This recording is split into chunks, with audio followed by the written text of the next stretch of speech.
Yo, what is up guys, NPC here, and in today's video I am doing a review of Fortnite's Chapter 4 Season 3. And before I start, I just want to say that my opinions are my own. There was no influence whatsoever for this review, so you can agree to disagree with what I say about this season. But other than that, let's just jump into it. So, in my opinion, and I hope most can agree, that this might be the weakest season within this chapter. It didn't have the vibes like the other two seasons had, but I'll go into it further. Starting off with the battle pass, it is a good battle pass overall, but there are some cons with this season's battle pass, and I'll jump into it. So, I enjoyed all the original Fortnite skins within this battle pass. They're really nice designs, with some being a bit weaker than others. Optimus Prime, like everyone, is my favorite for the battle pass, but it felt more like a movie tie-in since it was released the week Rise of the Beast dropped in theaters. There was a minor issue that I had with one of the emoji/sprays for the Optimus Prime set, and one of the sprays/stickers says G1, but the design is just the movie design, which is something that Epic should have fixed with a new name for it. However, the weakest skin goes to Rianne because of the oomph factor. The super styles were great and are not shadow backgrounds. I like the dynamic animation that has for each super style that they had. Quest rewards are back, but they shortened the requirements to 12 quests every 2 weeks, like weeks 1 to 2 for page 1, which is a bummer, but makes sense since the rewards have up to 4 pages, plus the season was really short. However, the most disappointing thing about the battle pass goes to the secret skin, which is Meowscles. All the quests for the skins were really easy to do, but the appeal for it didn't make me want to get it until last minute just to complete the battle pass itself. Probably the only secret skin that felt really disappointing in my opinions. Overall, the battle pass gets a 7.5 out of 10. I do like the skins, but like last season, the oomph factor is what makes it a big factor when it comes to the skins within the battle pass. Jumping from the battle pass, let's talk about the new weapons that were added into this season. So we had the kinetic boomerang, the flapjack rifle, the Mark Alpha rifle, the sharp-toothed shotgun, the mammoth pistol, the thermal DMR, and the explosive repeater rifle, as well as the wild wasp jar. The kinetic boomerang, similar to the kinetic blade, is fun to use but needs time to master. As for the flapjack, it is a good gun, but it's like third in the AR meta for this season. The Mark Alpha is essentially the Mark 7 but has less damage. Fights for the top spot with the Havoc Suppress for best AR in the meta. As for the sharp-toothed shotgun, it's just a reskin of the old shotguns but has a bad clip of 4 per magazine, unfortunately. But it does excel in damage. The mammoth pistol is a great gun for a one-shot with high damage output against enemies, but for zero build you need 2 shots to get a kill confirmed. As for the thermal DMR, it's another great gun where you can turn on and off the thermals while ADSing. However, the only thing I would say is that it does take a while to get the shots that you want. The only 2 weapons that I had very little to no time was the explosive repeater rifle and the wild wasp jar. With the explosive repeater rifle, it's like the high-speed explosive AR, but it has a higher DPS output with splash damage. I didn't have that much time with it since I did take a break from this season. The only item that I didn't have time with was the wild wasp jar, since I actually just ignored it completely. Overall, the weapons are an 8 out of 10. Fun to use overall, but it did get trampled by the collab weapons that came out during this season. And let's talk about the events and collabs that came out during this season. I'm just going to be short about this one, but I did not care about the summer event, since it was the only time where Epic ended up taking a few weeks off, plus it was tied to the Meowscles skin. But I can agree that the summer event was really disappointing. Now let's talk about Transformers. It is a great addition and it's involved within this season's story, or maybe even the chapter overall. I really enjoyed Peter Cullen's voice for the messages he sent. The Cybertron canon was fun throughout the season until Jujutsu Kaisen, which I will get to later. However, the only downside of it was the animation to get the weapon out is so long, meaning that you're just vulnerable to take damage from the enemy. And it's a charge and release type of weapon, but it hits like a truck.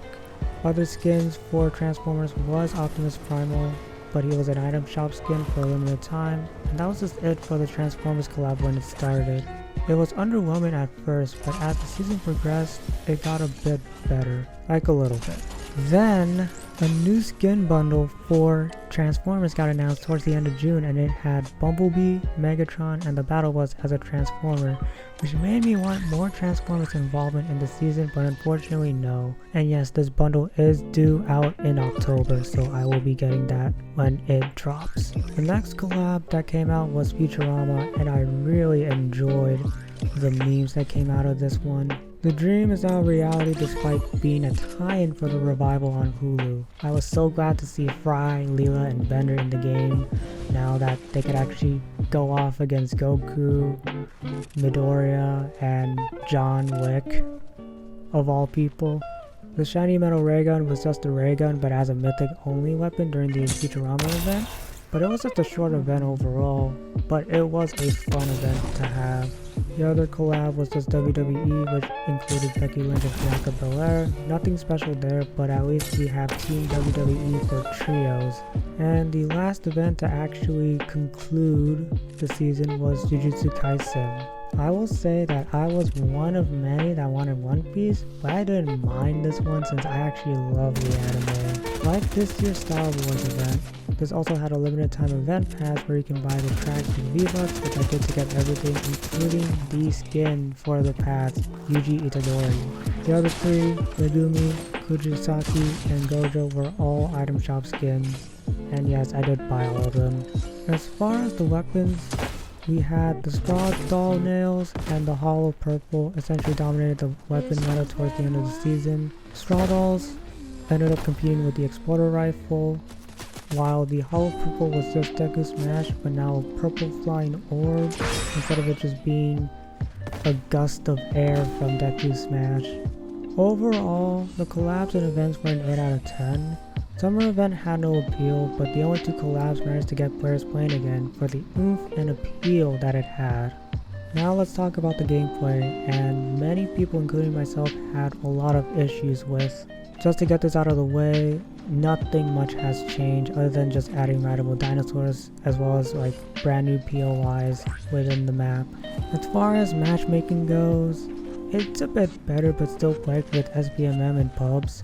Saying this because of how I didn't have the devotion to play the game during the summer. However, one of the nicest revamps that we had was the board system. From just being a bounty board, it's now essentially like Warzone with the contract system, but bad since the boards appear in name locations and in small POIs. Overall, this is just a 6 out of 10 regardless of the board system revamp. As far as the story goes, it is interesting since they brought back Sloan from the dead and for reasons that'll be in next season, which is happening right now as of this recording. I did enjoy the snapshot quest since it does provide some story for a certain character that is in the next season, which is Kato Thorn. Sloan and Optimus carried the story for the season, but overall, regardless of that, it's still a meh out of 10. Overall, for this season, Fortnite Wilds is a 6 out of 10. Regardless of the collabs, this season is the black sheep of Chapter 4 due to how small the changes were in the game. And that's about it for my review for Fortnite Wilds. What did you think about Fortnite Wilds? Let me know in the comments down below, and I'll see you guys next time. Take care, everyone.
If you're new to the channel, make sure to like the video, comment down below, click subscribe, and ring the bell for any future videos I put up on the channel.